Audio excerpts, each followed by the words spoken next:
ആകാശവാണി.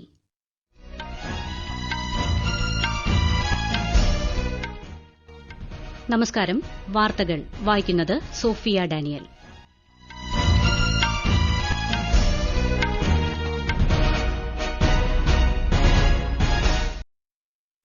പ്രധാന വാർത്തകൾ. നിലമ്പൂർ ഉപതെരഞ്ഞെടുപ്പിൽ യുഡിഎഫിന് ഉജ്ജ്വല വിജയം. കോൺഗ്രസ് സ്ഥാനാർത്ഥി ആര്യാടൻ ഷൌക്കത്തിന് 11,000-ഓളം വോട്ടുകളുടെ ലീഡ്. എൽഡിഎഫ് രണ്ടാം സ്ഥാനത്ത്. മണ്ഡലത്തിൽ സ്വാധീനം തെളിയിച്ച സ്വതന്ത്ര സ്ഥാനാർത്ഥി പി.വി. അൻവർ. സംസ്ഥാന സർക്കാരിനെതിരെയുള്ള ജനരോഷമാണ് വിജയത്തിന് പിന്നിലെന്ന് ആര്യാടൻ ഷൌക്കത്ത്. ഉപതെരഞ്ഞെടുപ്പ് നടന്ന മറ്റ് 2 മണ്ഡലങ്ങളിൽ ആം ആദ്മി ലീഡ് ചെയ്യുന്നു. ബിജെപിയും തൃണമൂലും ഓരോ സീറ്റുകളിൽ മുന്നിൽ. ഇറാൻ ഇസ്രായേൽ സംഘർഷം അതിരൂക്ഷമായി തുടരുന്നു. ഇസ്രായേലിൽ ആക്രമണം തുടരുമെന്ന് ഇറാൻ. സംഘർഷ സാഹചര്യം അടിയന്തരമായി ലഘൂകരിക്കണമെന്ന് UN secretary general Antonio Guterres. Leeds cricket ടെസ്റ്റിൽ ഇംഗ്ലണ്ടിനെതിരായ ഇന്ത്യയുടെ രണ്ടാം ഇന്നിംഗ്സ് ബാറ്റിംഗ് ഉച്ചതിരിഞ്ഞ് പുനരാരംഭിക്കും. വാർത്തകൾ വിശദമായി. നിലമ്പൂർ ഉപതെരഞ്ഞെടുപ്പിൽ യുഡിഎഫിന് ഉജ്ജ്വല വിജയം. കോൺഗ്രസ് സ്ഥാനാർത്ഥി ആര്യാടൻ ഷൌക്കത്ത് 10,928 വോട്ടുകൾക്ക് വിജയിച്ചു. വോട്ടെണ്ണൽ 19 റൌണ്ടുകളും പൂർത്തിയായപ്പോൾ ആര്യാടൻ ഷൌക്കത്ത് 77,000-ലധികം വോട്ടുകളും എൽഡിഎഫ് സ്ഥാനാർത്ഥി എം സ്വരാജ് 66,000-ലധികം വോട്ടുകളും നേടിയിട്ടുണ്ട്. സ്വതന്ത്ര സ്ഥാനാർത്ഥി പി.വി. അൻവർ 19,000-ലധികം വോട്ടുകളും എൻഡിഎ സ്ഥാനാർത്ഥി മോഹൻ ജോർജ് 8,500-ലേറെ വോട്ടുകളുമാണ് നേടിയിരിക്കുന്നത്. വോട്ടെണ്ണലിന്റെ ആദ്യ റൌണ്ടുകൾ മുതൽ തന്നെ യുഡിഎഫ് വ്യക്തമായ മേൽക്കോയ്മ നിലനിർത്തിയിരുന്നു. എൽഡിഎഫ് തുടർച്ചയായി രണ്ടാം സ്ഥാനത്ത് തന്നെ നിലയുറപ്പിച്ചപ്പോഴും മണ്ഡലത്തിൽ തന്റെ സ്വാധീനം തെളിയിക്കാൻ പി.വി. അൻവറിന് സാധിച്ചു. വോട്ടെണ്ണലിന്റെ തത്സമയ വിവരങ്ങളുമായി നിലമ്പൂരിൽ നിന്നും ആകാശവാണി മലപ്പുറം ജില്ലാ പ്രതിനിധി സുരേഷ് ബാബു ചേരുന്നു. സുരേഷ്, പ്രതീക്ഷിച്ച നിലയിലുള്ള വിജയം തന്നെയാണോ ആര്യാടൻ ഷൌക്കത്ത് നേടിയിരിക്കുന്നത്? യുഡിഎഫ് ക്യാമ്പിൽ നിന്നുള്ള വിലയിരുത്തൽ എങ്ങനെയാണ്? സോഫിയ, ഈ നിലമ്പൂർ തെരഞ്ഞെടുപ്പ് പ്രചാരണം ഏതാണ്ട് 3 ആഴ്ച നീണ്ട പ്രചാരണം ഇരു മുന്നണികളും ഒപ്പത്തിനൊപ്പമായിരുന്നു. ആർക്കാണ് ഒരു മേൽക്കൈ എന്ന് പറയാൻ കഴിയാത്ത രീതിയിൽ വാശിയേറിയ പ്രചാരണമാണ് ഇരു മുന്നണികളും നടത്തിയത്. പക്ഷേ വോട്ടെണ്ണലിൽ നമുക്ക് കാണാൻ കഴിയുന്നത് ഒരു കണക്കിൽ യുഡിഎഫിന്റെ ഒറ്റയ്ക്കുള്ള ഒരു മുന്നേറ്റമാണ്. യുഡിഎഫ് വോട്ടെണ്ണലിൽ ഒരു ഘട്ടത്തിലും അവർ പുറകോട്ട് പോയില്ല. വഴിക്കടവ് മുതൽ ഇപ്പോൾ അമരമ്പലം വരെയുള്ള എല്ലാ തദ്ദേശ സ്ഥാപനങ്ങളും നിലമ്പൂർ മുനിസിപ്പാലിറ്റി എണ്ണിക്കഴിഞ്ഞപ്പോൾ 5 അക്കത്തിലുള്ള ഒരു ലീഡ് ഭൂരിപക്ഷം അവർക്ക് ലഭിച്ചിരിക്കുന്നു. യുഡിഎഫ് മണ്ഡലം സ്വന്തമാക്കിയിരിക്കുന്നു. 2016 അവർക്ക് നഷ്ടപ്പെട്ട നിലമ്പൂർ നിയമസഭാ മണ്ഡലം യുഡിഎഫ് തിരിച്ചുപിടിച്ചിരിക്കുന്നു. ഇത് വലിയ സന്തോഷത്തോടു കൂടിയാണ് യുഡിഎഫ് നേതൃത്വം കാണുന്നത്. കാരണം കേരളത്തിലെ ഭരണത്തിനെതിരായുള്ള ഒരു വികാരം ഇവിടെ നിലമ്പൂർ മോഡലിൽ ഒരു വികാരം കേരളത്തിൽ മുഴുവനുണ്ട് എന്നുള്ള ഒരു പ്രചാരണമാണ്, ഒരു വാദമാണ് ഇപ്പോൾ യുഡിഎഫ് നേതാക്കൾ ഏറ്റെടുത്തിരിക്കുന്നത്. എന്തായാലും യുഡിഎഫിനെ സംബന്ധിച്ചിടത്തോളം വലിയ ആശ്വാസം നൽകുന്ന ഒരു വിജയമാണ് നിലമ്പൂരിലേത്. സോഫിയ, എൽഡിഎഫ് എങ്ങനെയാണ് തെരഞ്ഞെടുപ്പ് ഫലത്തെ നോക്കിക്കാണുന്നത്? സുരേഷ്, ഭരണവിരുദ്ധ വികാരം ജനങ്ങളെ സ്വാധീനിച്ചതായി നമുക്ക് കരുതാൻ കഴിയുമോ? എൽഡിഎഫ് സ്ഥാനാർത്ഥി എം സ്വരാജ് അല്പസമയം മാധ്യമങ്ങൾ കണ്ടിരുന്നു. തെരഞ്ഞെടുപ്പ് തോൽവിയെക്കുറിച്ച് വിശദമായി പഠിക്കുമെന്നാണ് അദ്ദേഹം പറഞ്ഞത്. എന്തായാലും എൽഡിഎഫിന് 2021 തെരഞ്ഞെടുപ്പുമായി താരതമ്യപ്പെടുത്തുമ്പോൾ വലിയ രീതിയിലുള്ള വോട്ട് നഷ്ടമുണ്ടായിട്ടുണ്ട്. ഇതിന്റെ വഴി എന്താണെന്നും എങ്ങനെ സംഭവിച്ചെന്നും അവർ മനസ്സിലാക്കുമെന്നാണ് സ്വരാജ് പറയുന്നത്. എന്തായാലും ഭരണവിരുദ്ധ വികാരത്തിന്റെ പേരിലല്ല തോൽവി എന്നാണ് എൽഡിഎഫിന്റെ വിലയിരുത്തൽ. നിലമ്പൂരിൽ ചില പ്രത്യേക ഘടകങ്ങൾ പ്രവർത്തിച്ചതിന്റെ ഭാഗമായാണ് എൽഡിഎഫിന് ഈ തോൽവി ഉണ്ടായതെന്നും തോൽവി തങ്ങൾ പ്രതീക്ഷിച്ചല്ലെന്നുമുള്ള ഒരു പ്രതികരണമാണ് എൽഡിഎഫ് ക്യാമ്പിൽ നിന്നും വരുന്നത്. പി.വി. അൻവറിന്റെ സ്ഥാനാർത്ഥിത്വം തിരഞ്ഞെടുപ്പ് ഫലത്തിൽ ഏതൊക്കെ വിധത്തിലാണ് സ്വാധീനിച്ചത്? എൻഡിഎയുടെ പ്രകടനത്തെ എങ്ങനെ വിലയിരുത്താം?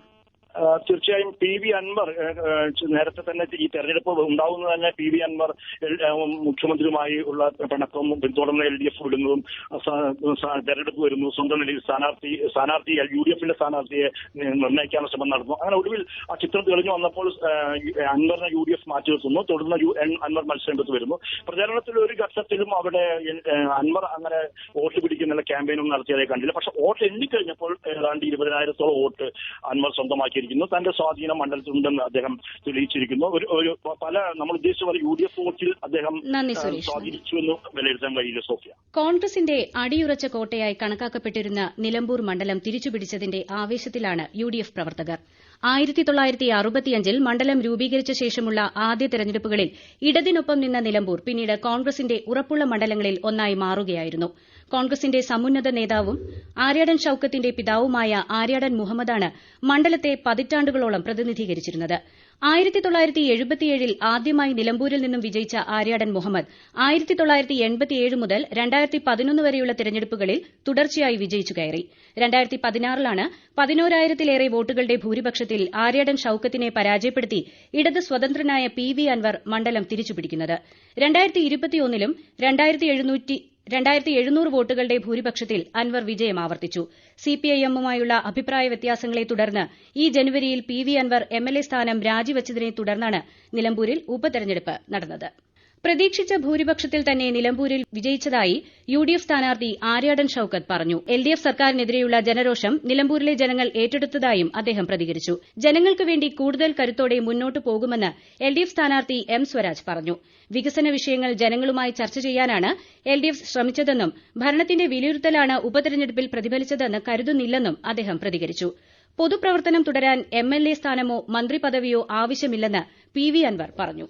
നിയമസഭാ ഉപതെരഞ്ഞെടുപ്പ് നടന്ന മറ്റ് 3 സംസ്ഥാനങ്ങളിലെ 4 മണ്ഡലങ്ങളിലും ഇന്ന് വോട്ടെണ്ണൽ നടന്നു. ഗുജറാത്തിലെ കടി മണ്ഡലത്തിൽ BJPയും വിസാവ്ദർ മണ്ഡലത്തിൽ ആം ആദ്മി പാർട്ടിയും ലീഡ് ചെയ്യുകയാണ്.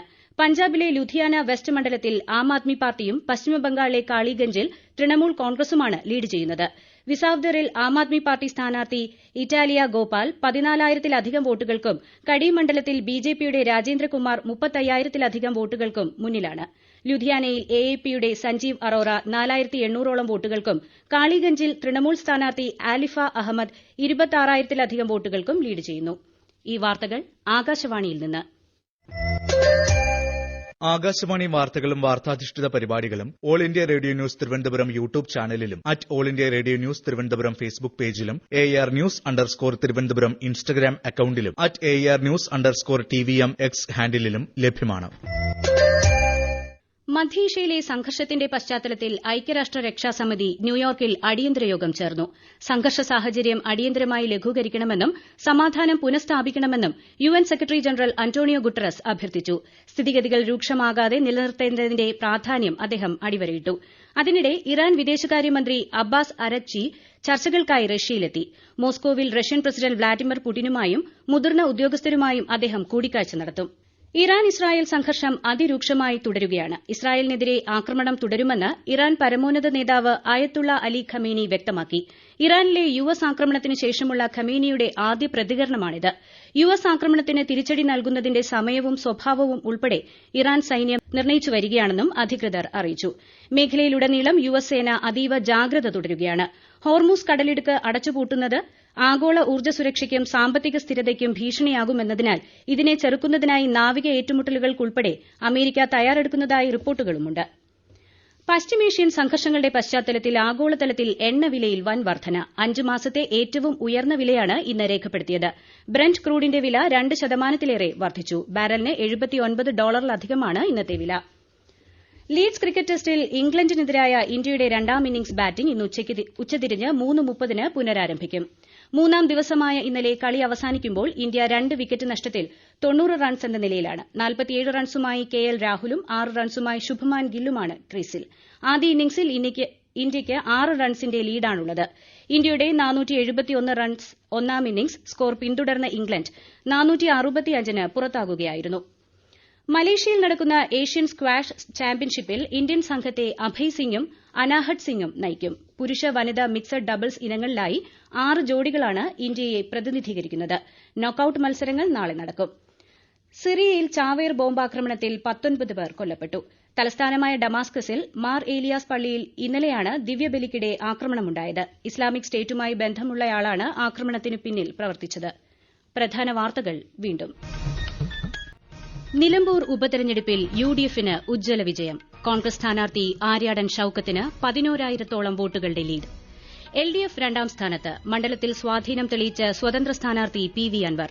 സംസ്ഥാന സർക്കാരിനെതിരെയുള്ള ജനരോഷമാണ് വിജയത്തിന് പിന്നിലെന്ന് ആര്യാടൻ ഷൌക്കത്ത്. ഉപതെരഞ്ഞെടുപ്പ് നടന്ന മറ്റ് 2 മണ്ഡലങ്ങളിൽ ആം ആദ്മി ലീഡ് ചെയ്യുന്നു. BJPയും തൃണമൂലും ഓരോ സീറ്റുകളിൽ മുന്നിൽ.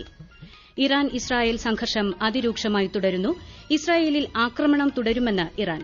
സംഘർഷ സാഹചര്യം അടിയന്തരമായി ലഘൂകരിക്കണമെന്ന് UN secretary general Antonio Guterres. Leeds cricket ടെസ്റ്റിൽ ഇംഗ്ലണ്ടിനെതിരായ ഇന്ത്യയുടെ 2ാം ഇന്നിംഗ്സ് ബാറ്റിംഗ് ഉച്ചതിരിഞ്ഞ് പുനരാരംഭിക്കും. വാർത്തകൾ കഴിഞ്ഞു. അടുത്ത വാർത്താ പ്രക്ഷേപണം വൈകിട്ട് 3:30-ന്.